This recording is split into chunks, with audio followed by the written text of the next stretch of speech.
morning. My name is Dave Blum. I'm with OhioHealth. I'd like to welcome you here to Dublin Methodist Hospital, one of the OhioHealth hospitals. I'd like to welcome Governor Kasich, Greg Moody, Director of the Office of Transformation, John Martin, Director of the Ohio Department of Developmental Disabilities, the leadership staff that help support all these students we have with us here today, and welcome to the students also. Now we're really pleased to host this important event about a topic so near and dear to our hearts. That's meaningful employment for individuals with developmental disabilities.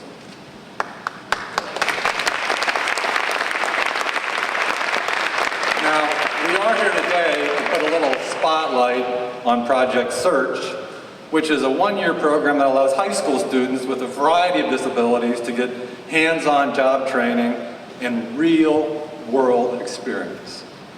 So the students have an opportunity to gain confidence, learn to work with others, develop a sense of pride in helping others. Now, as an employer, selfishly, we have an opportunity to enhance our workforce and to get a really good work out of a group of people that want to help others. They want to help others. And as a healthcare provider, that's kind of what we're all about. So we're proud to say at OhioHealth we have 9 Project Search graduates currently employed at OhioHealth. And we have 57 disabled individuals serving as interns that will probably be employed at some point. So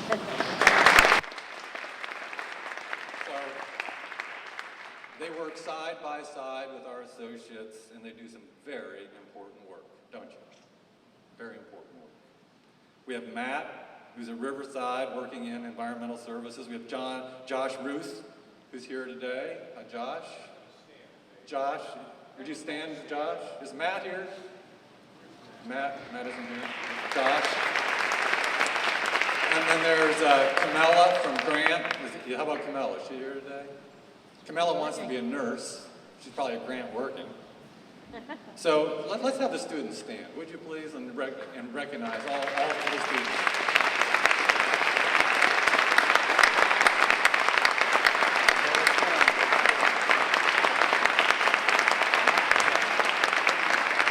Thank you very much. So each of these, and many others like them, bring real value and service to the patients every day, and we're really fortunate to have you as part of the OhioHealth family. I'd like to thank you for being here today. So with that, it's my pleasure to introduce the Governor of the state of Ohio, John Kasich. John?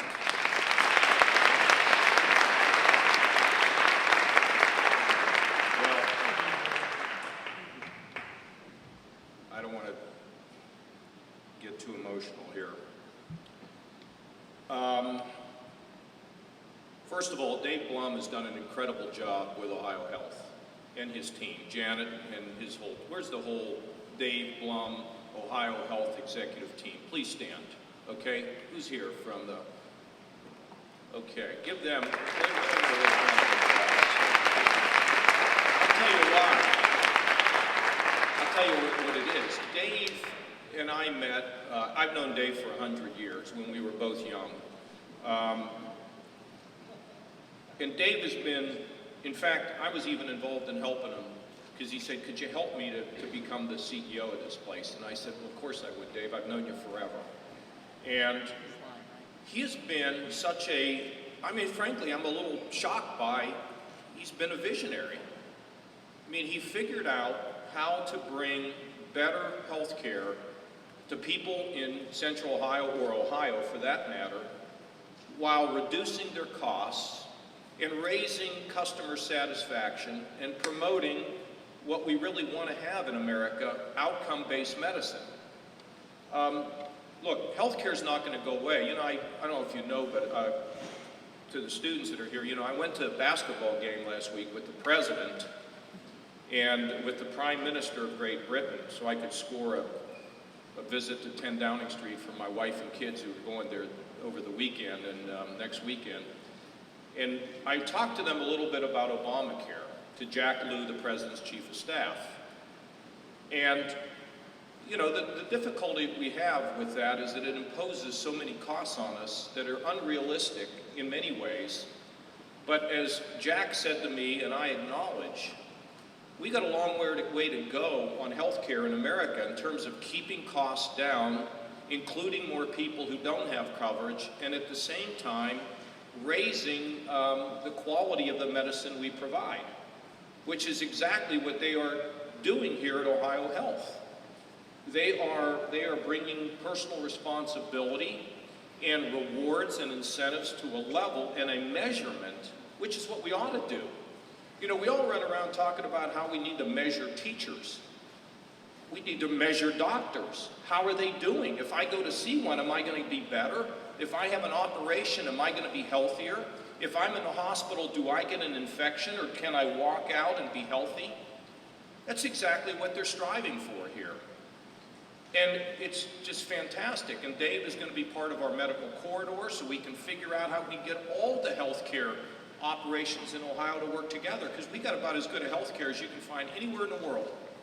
When you look at the Cleveland Clinic and University Hospital and the work of Case Western and Ohio State and OhioHealth and the Ohio State academics and the University of Cincinnati and Dayton, and you know, after the weekend I got to throw Ohio University in there. I mean, we got four schools in the four Ohio schools in the Sweet 16, and you know, I'm not taking credit for that, but I'm just saying. Anyway, we can use Dave's innovation and leadership to help us to get everybody to work together, because if we all work together, we can have more clinical trials and more medical devices, and who knows what the breakthrough can bring. And then on top of that, of course, we're here because David has, for whatever his heart has allowed him to be a forward leader on a program that allows us to really not take advantage, but allows us to be in a position to allow people to carry out their God-given destiny, responsibilities, duties, and potential. I mean, I've got to tell you, folks, that being the governor it's a really interesting job. I'll let you all come do it for a week. But one of the greatest things that you can do in this job is to really give people who are denied an opportunity to be something. You know, these moms and dads, we who have not had those experiences often don't understand what they go through. But you know what else I understand? Is that their lives have been enriched because of their experiences. John Martin, who is, he's a carryover from the last administration. I met with John, and we had a great meeting, and he talked to me about his son who's developmentally disabled. I'm convinced, and I said to him before we came out here, the Lord has funny ways of working, doesn't he? We think we know what he's doing, and we could never figure out his ways. So he gives John Martin a beautiful son who's got developmental disabilities. And John was telling me an incredible story I don't think I'll ever forget about trying to feed his son and not understanding what his son wanted, and the struggle that he had, and how at a moment the light came on and he began to understand a better way to communicate with his son. Now, John runs the Department of Developmental Disabilities. So he is a guy who is an advocate from A to Z, and he's doing a fantastic job for us.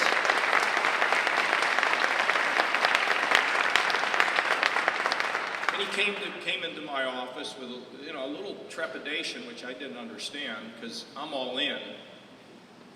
And he said, look, there is nothing wrong with a sheltered workshop. It's meant for some, but it isn't meant for all.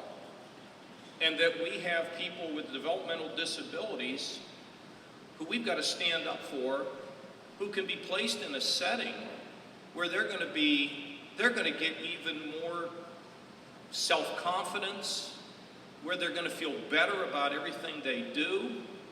And you know, it's not about the money. Oh, they're going to earn more money, but who cares, right, about the money, Mom? Is that right? I mean, it's about that my son and my daughter can do something that I've been shortchanged. They have been shortchanged in our society. And I'll tell you why it is. It's because you can run over them. They don't have any voice. You got a voice in this administration. I want you to know.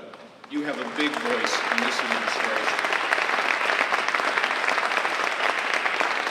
Because the Lord is going to measure not how I do complimenting Dave Blum or all the fancy schmancy people here, you know, the big time. I mean, that's a given. The Lord's going to ask us what we did for everybody in this room today and everybody that will watch this video.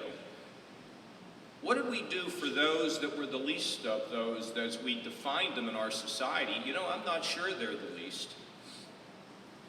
You know, I wrote a book, I didn't even think about this, Dave. I wrote a book many years ago called Courage is Contagious, and I met a guy named Albert Lexie. He was a shoe shine guy. And Albert would, he saw KDKA television. He was watching a telethon one weekend, and Albert never graduated from, I don't know, the 7th, 8th, 9th grade, something like that. And he had his developmental disabilities.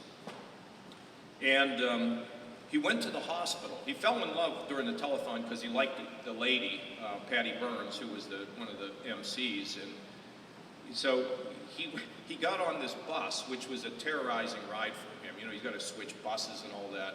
And he goes to the hospital. He says, you know, I want to shine shoes here in the hospital because I'm a shoe shine man. And they finally said that he could do it a couple days a week. So, I don't know, for the last, I haven't checked the numbers lately. My God, we used to check it all the time. I had him as a hero on my early show on Fox. He would take his couple bucks for shining shoes, and Dave, he would go into the hospital, and when Albert sat with people and shined their shoes and talked to them, they had just come out of the operating room, and now they're sitting with Albert. And it was the respite that they needed. And Albert would take the tips that they gave, and he demanded big tips. And he's donated now, I don't know, over $100,000 for mothers and fathers that can't pay the bills of their children in the Children's Hospital in downtown Pittsburgh. Albert's going to wear the biggest crown you've ever seen when we get up there. You know that. Albert's going to be the big cheese, and we'll be shining his shoes. So to everyone who's here, and many of you here have been touched by a different way of life. Let's just describe it as a different way of life, a different experience. I think you probably, I hope at least I'm telling you something that resonates with you, but we've got to spread the word. Whether it's the developmentally disabled, or whether it's the mentally ill, or whether it's the dysfunctional, at times poor, we got no right to run over them. In fact, we've got to lift them. Because when we lift them, we're doing exactly what the Lord created us to do. We're not going to get it all right. We've got a long way to go, don't we, Greg? I mean, with our mental health system and the network to keep people from falling through the cracks, we need to do, we're never going to be done with this. But at least we're paying attention and doing what we can do and making it a priority for ourselves. I want to compliment Michael Colbert, who runs Jobs and Family Services. He's got a big heart. I want to compliment Stan Hefner, who's here today, who's really single-handedly working extremely hard to raise the education standards in our state, so that not only the developmentally disabled, but the best and brightest are going to be pushed to the level of what they can achieve, because if you don't push them, they'll never get there. And if they don't get there, who knows what these folks could do? Who knows what diseases they could conquer? Who knows what words can help us to bring peace in the world? You never know.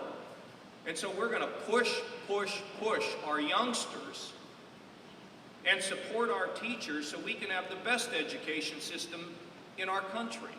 And he's here today, and I'm so proud to be with him. Kevin Miller, who does a great job at the developmental disabled. He works with the developmentally disabled. He's part of this program and this partnership that he put together with Dave.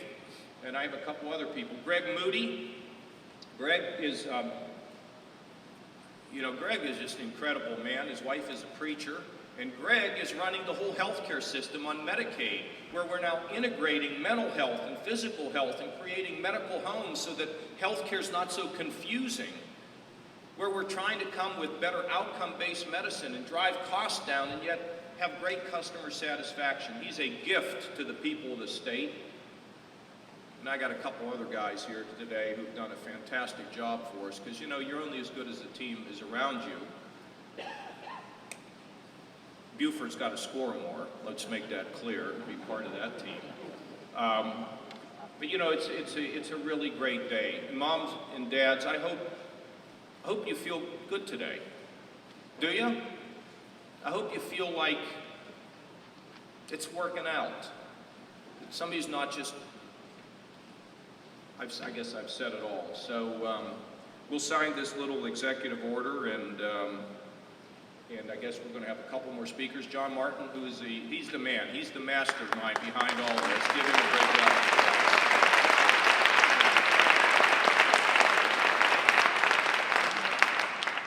Well, it's never good to follow the governor. He's such a great public speaker. I just wanted to tell a short story that I think helps understand why we're here today and why this is important. And the story comes from, there's a few people in this audience who would be old enough to remember Mark Gold, who was one of the real pioneers in the work that we're doing here today. And Mark was from New Jersey, and he tells a story about being out late one night and eating a lot of pepperoni and anchovy pizza that's fairly common in New Jersey, which is where he was from. And he got home late at night. He got home really late. He might have had a few brewskis too. I don't know the total details of the story, but he just hopped into bed without brushing his teeth or anything, forgot to set his alarm, woke up in the morning and realized he was already about 3 minutes late to getting to church. And he was supposed to be the greeter in church that morning. So he jumped out of bed, he hopped in the shower, and he isn't going to have time to eat, but the one thing he knows he's got to do is he's got to brush his teeth before he heads out to church, because that garlic from the night before is just really hanging heavy. And so he opens up the cabinet and looks, and there's no toothpaste there. And he goes, holy cow, he probably said something else, but he opened and looks around, he can't find any toothpaste. And so he looks in the trash can, and there he sees the old tube that he had thrown away the day before and forgot to replace it.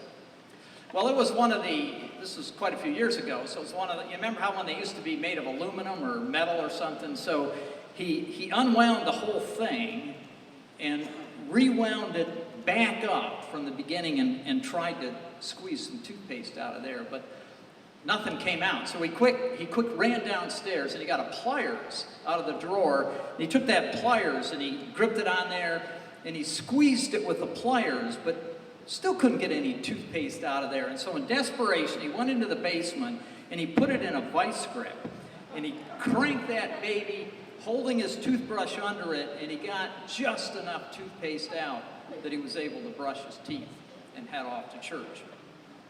Well, the important part of that story is that the quality of that toothpaste that came out of that tube was exactly the same as the quality of toothpaste that comes out of a full brand new tube.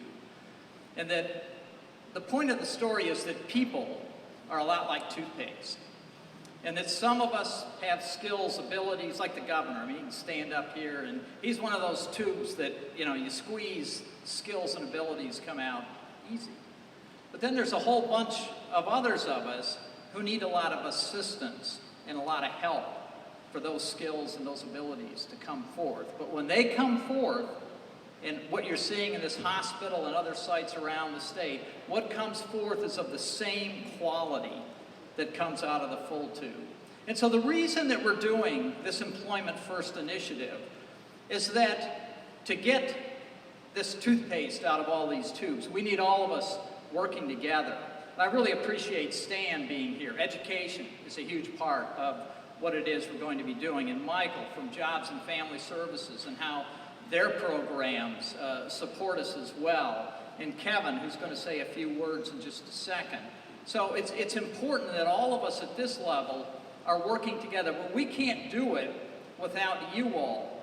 And looking out there, see, you know, we have a lot of excellent county boards who play an incredible role in what we do. Superintendent's here today, and thank you for coming and your leadership and support of this initiative. And providers, we have Provider Association, a number of different providers here.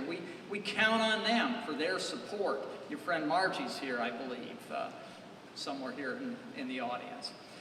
So we count on providers, county boards, and then most importantly as well, the advocates. And it's the advocates who really have started and pushed us in this way. And we have, you know, the ARC here today, a number of the autism groups, etc.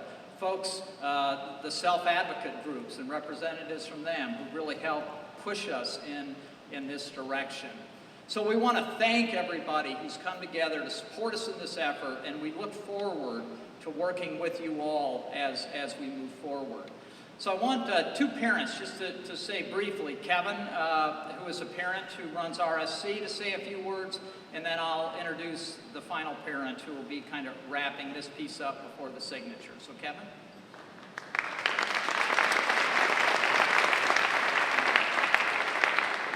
Well, I'll even be more brief because in the disability community, there isn't anybody who's got a greater voice than John Martin. And when John Martin speaks, people listen. And you know, John and I had a great meeting when we first started in the administration with the governor, and you know, having a son who's autistic, I made a conscious decision several years ago after really struggling with the fact of having a son who wasn't going to play football for Ohio State. And I wanted to know what could he have to offer. And as a parent, I'm sure you also think about the very first thing when you come to grips with that is, what's going to happen when I'm gone? And that seems to be at the forefront of every parent's mind. And I can tell you as a parent, I can tell you the same as John Martin as a parent of a child with disabilities. This governor knows what it means, and when he says what he means, when you hear him today say that you have a voice, I think this speaks volumes to that. And I think with Project Search and with Mr. Bloom, who has really stepped up to the plate with OhioHealth, and we have many of the individuals who are here, and you talk to many of the job coaches who say they come to work every day, they have a smile on their face, and some of the jobs that they couldn't get filled that are critical to what is going on in a hospital, like sterilization of equipment, it's in their hands. And that shows the type of gift that you're bringing. So I'm just proud that I can serve in this administration and with John Martin and with Stan Hefner and Director Colbert. And RSC is a partner in this, and we look forward to expanding it every chance we get. So thank you.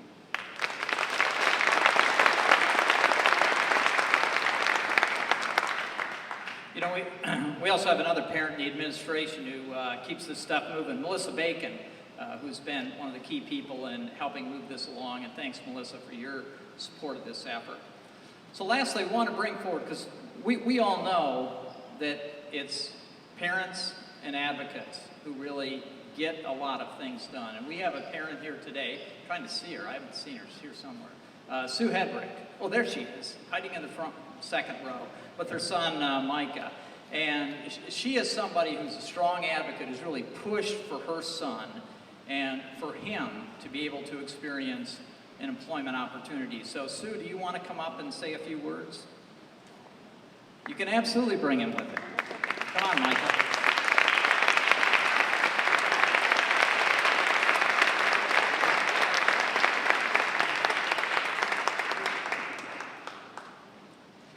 Thank you, Director Martin and Governor Kasich. We just want to thank you for recognizing that everyone deserves the chance to work in the community with an opportunity to make a livable wage. This is my son, Micah. Micah, would you like to introduce yourself? My name is Micah Hedrick, and I am in 23. And because I have been our Dublin High School for year 2008, Before that, I just worked at our exams as a greeter. I already got bonus by in $850.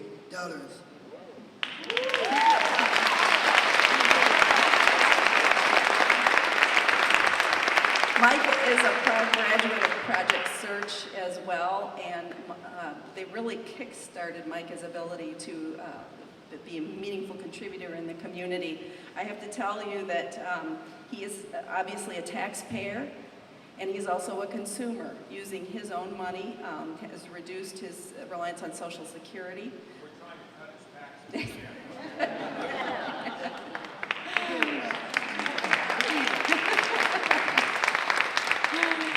But I have to tell you that 23 years ago when he was born, we were told by another parent of a child with Down syndrome, however we were raising our older child and whatever our expectations were of him, we needed to have the same expectations of Micah. Unfortunately, society and some of the supports and services we've had haven't always supported that. More often than not, the expectation was that Micah would be in a separate classroom, in a separate place, that he would be employed in a sheltered workshop or not employed at all, and that wasn't an option for us. So we greatly appreciate this executive order that will remove barriers that prevent people from leading productive lives, that will balance resources to support opportunities rather than forcing people into segregation, and challenge the stereotypes and replace them with high expectations and success, which will in turn change an entire culture in Ohio. We appreciate this. Thank you.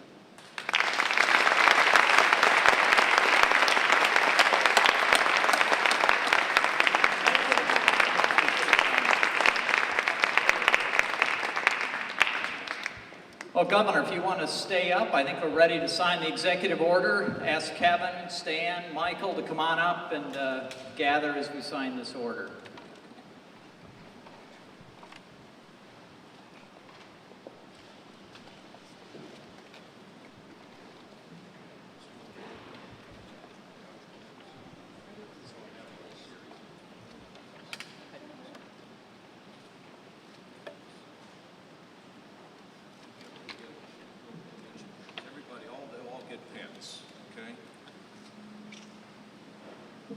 And by the way, everybody that's here, we're now the we remain the #1 job creator in the Midwest and #5 in the country. So the more jobs we create, the more opportunity it is for these folks. And you know, I met a lady that created a thing called Angel's Place, which she was up in Detroit, and that is a operation that helps the adult children who are disabled have a place to go long term.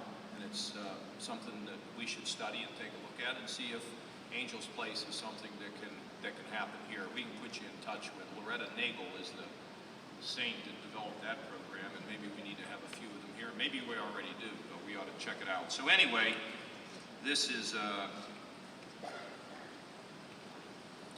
Micah, come on up here and dot the I. Come on up here and dot the I, right here.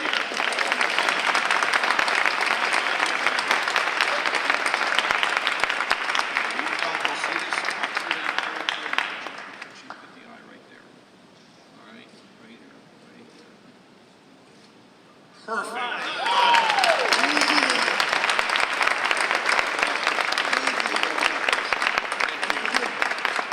Okay, now, in addition to this, of course, we're going to be very active in bringing this to the attention of people in the private sector. This is clearly going to help in the public sector. And let me say that as we head down the road, you know, government is always inefficient and never delivers the way we want it to.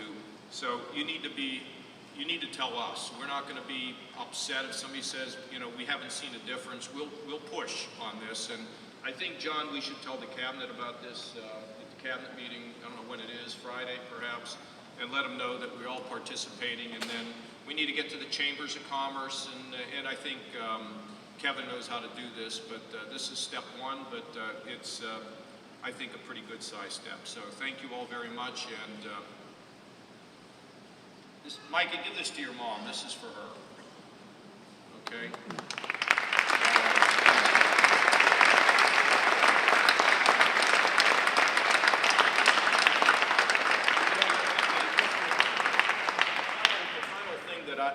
say to the folks that are here today is John Martin, because of his leadership, has been able to get, and the work of women. You know, you want to get something done, get women.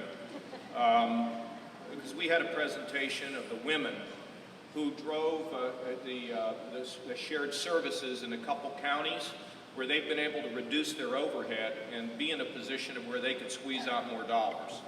And we need to do that in these boards. And secondly, for the providers,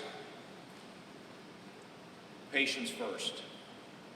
You know, you make plenty, you'll be compensated the right way, but remember, at the end of the day, it's about them. So thank you all very much for coming. God bless you, and see you around.